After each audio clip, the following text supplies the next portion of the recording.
জামাত শিবিরের এক নেতা বিএনপির উদ্দেশ্যে বলতে আছে, যারা 16 বছর একটা বালুর ট্রাক সরাইতে পারে না তারা আবার বড় বড় কথা বলে। জামাতের এক ছাত্র নেতা এই কথা বলেছে। তো এই ভিডিওটা আলাপ আলোচনা করবো ইনশাল্লাহ, আপনারা পুরো ভিডিওটা দেখতে থাকেন। তো আমি বলতে চাই এই জামাতের এই উগ্রবাদী ছাত্র নেতাকে, তোমরা এই 16-17 বছর কোন জায়গায় ছিলা? তোমাদেরকে তো 16 বছর দেখা যায়নি, আন্দোলন সংগ্রামে তোমাদেরকে দেখা যায়নি, ঢাকা বিশ্ববিদ্যালয়ে তোমাদেরকে দেখা যায়নি, জগন্নাথ হলে তোমাদেরকে দেখা যায়নি। তোমরা কোথায় ছিলা এই 16-17 বছর? আর তোমাদের যে পার্টি অফিস দীর্ঘ 18 বছর ধরে যে তালা মারা, তোমরা কেন তালা খুলতে পারোনি? কারণ জামাত হলো যে উগ্রবাদী দল, এই কারণেই পার্টি অফিসের তালা 18 বছর বন্ধ ছিল পার্টি অফিস। আর বিএনপির দলীয় অফিস দীর্ঘ স্বাধীনতার পর থেকে এখন পর্যন্ত খোলা আছে, কিন্তু জামাত ইসলামের দলীয় অফিস দীর্ঘ 18 বছর বন্ধ ছিল। তখন তোমরা কোথায় ছিলা? বিএনপি 16-17 বছর আন্দোলন যখন করছে তোমরা কোথায় ছিলা? তোমরা ছিলা স্বৈরাচারের কাফরের নিচে, এই কারণে তোমাদেরকে দেখা যায়নি।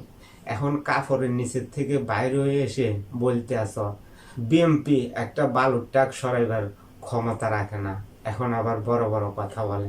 এই কথাগুলো বলতে আসো। আপনারা এখন যারা বড় বড় বয়ান দিচ্ছেন তাদেরকে বলতে চাই, 16টা বছরে তোমরা একটা ট্রাক চালাতে পারোনি। বড় বড় বক্তব্য দিচ্ছ তোমরা, আমাদের কত ক্ষমতা আমাদের দেখা আছে। 16 বছরে একটা ট্রাক চালাতে পারে না, কিছুই করতে পারবে না ইনশাআল্লাহ। কারণ তোমার কথা অনুসারে বুঝে যাইতেছে যে তোমাদের দল উগ্রবাদী দল।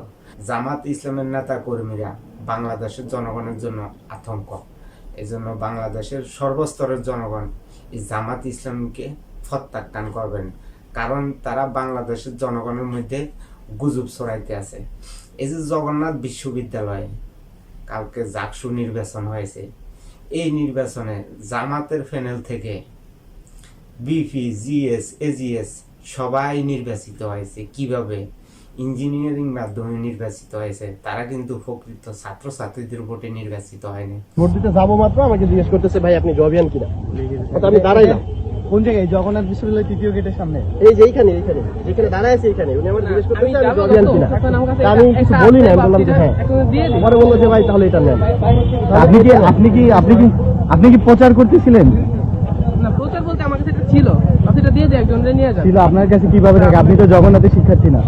ওখানে একজন বললাম না ভাই, এখন গেছি একটা প্যানেলে গেছিলাম।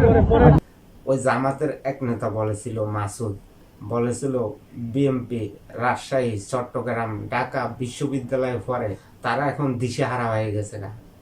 যখন জাতীয় সংসদ নির্বাচন হবে তারা দেউলিয়া হয়ে যাবে। এই জামাতের নেতা মাসুদ এই কথা বলেছিল।